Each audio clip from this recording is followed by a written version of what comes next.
Assalamualaikum warahmatullahi wabarakatuh. Pada video kali ini, saya akan membahaskan berkenaan dengan teori mentalis. Sebelum itu, siapakah pengasas teori mentalis? Pengasas teori mentalis adalah Naomi Chomsky. Berdasarkan teori ini, mengatakan bahawa setiap manusia yang dilahirkan di dunia sudah ada kecekapan untuk berbahasa apabila sampai waktunya. Peringkat permulaan belajar bukan sahaja terhad kepada operasi rangsangan dan tindak balas, malah proses kognitif turut terlibat dalam proses pembelajaran. Menurut Naomi Chomsky, bahasa bersikap kreatif. Setiap penutur dan pendengar mempunyai kompetens dan prestasi. Tata bahasa generatif dalam otak diperoleh oleh penutur daripada otaknya sendiri. Teori mentalis menekankan dua aspek. Yang pertama, menekankan fungsi mental seseorang. Yang kedua, bahasa sebagai pengetahuan yang dihasilkan menerusi proses dalam otak. Tiga penekanan di dalam teori mentalis. Yang pertama, proses perkembangan pemikiran kanak-kanak. Sebagai contoh, teori ini diajar secara berperingkat dan sistematik. Yang kedua, pembelajaran mengikut kadar kendiri. Murid berpeluang belajar berdasarkan minat, kebolehan dan tahap kognitif sendiri. Bagaimana kita mengetahui bahawa kanak-kanak ini dia ada minat masing-masing, ada yang minat membaca novel, minat bermain bola sepak dan sebagainya. Dan ada kebolehan masing-masing seperti kemahiran melukis, lukisan yang cantik bangunan. Bila kanak-kanak ini besar, mungkin dia boleh menjadi pelukis yang hebat ataupun menjadi arkitek ataupun boleh terlibat dalam bidang-bidang seni reka bentuk. Yang ketiga, strategi pengajaran yang berpusatkan pelajar. Pelajar ini dia terlibat dengan aktif dalam aktiviti PDP termasuk menggunakan bahasa-bahasa pembelajaran. Apakah ciri-ciri teori mentalis? Yang pertama, mempunyai keupayaan semula jadi untuk merumus dan membentuk ayat mengikut sistem bahasa. Selain itu, teori ini juga mempunyai kecekapan dan prestasi. Yang ketiga, bahasa mengandungi ciri kreativiti. Yang akhir sekali, hubungan yang erat antara bahasa dengan pemikiran. Seterusnya, kita melihat kepada ciri-ciri yang lain berdasarkan teori mentalis adalah teori ini diajar menggunakan ayat yang gramatis ataupun ayat yang lengkap seperti menggunakan bentuk yang sempurna ataupun makna yang sempurna.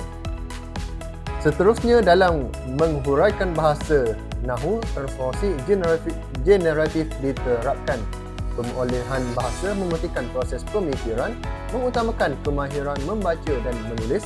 Pengajaran tata bahasa diajar secara formal. Tata bahasa meliputi ayat majmuk, ayat penggalan dan sebagainya. Kemudian, adakah ada kelebihan jika kita menggunakan teori mentalis? Semestinya ada. Apakah kelebihan dia? Kelebihan dia adalah menekankan kepada proses perkembangan pemikiran kanak-kanak. Oleh itu, pembelajaran bahasa akan diajar secara berperingkat mengikut kematangan pelajar-pelajar berkenaan. Oleh itu, dengan proses pembelajaran berlakunya dengan sistematik dan pelajar-pelajar ini dapat mengawal kadar kemajuan secara berperingkat.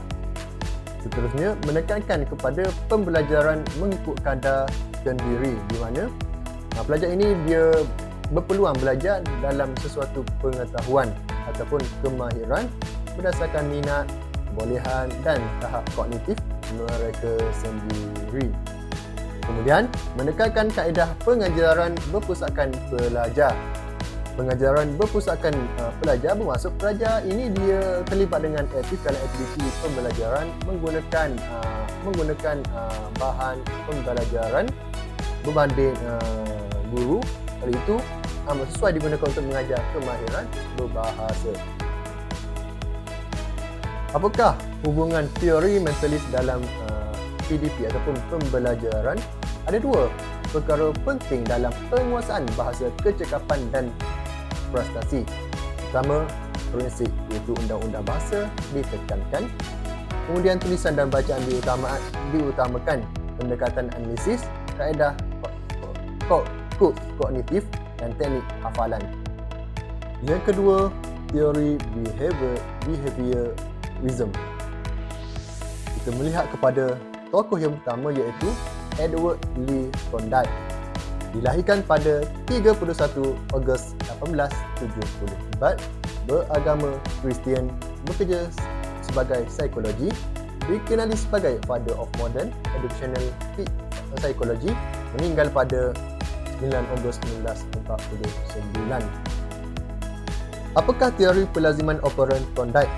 Teori pelaziman operan Thorndike dikenali sebagai teori cuba ralat. Menurut Thorndike, hubungan antara rangsangan dan gerak balas akan menjadi kuku jika kesan tingkah laku menyeronokkan ataupun memuaskan.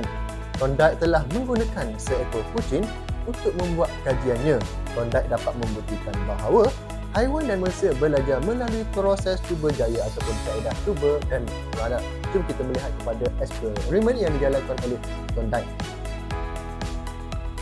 Inilah adalah eksperimen pelaziman menggunakan kucing. Yang pertama, kucing yang lapar dikurung di dalam sangkar dan makanan diletakkan di luar sangkar.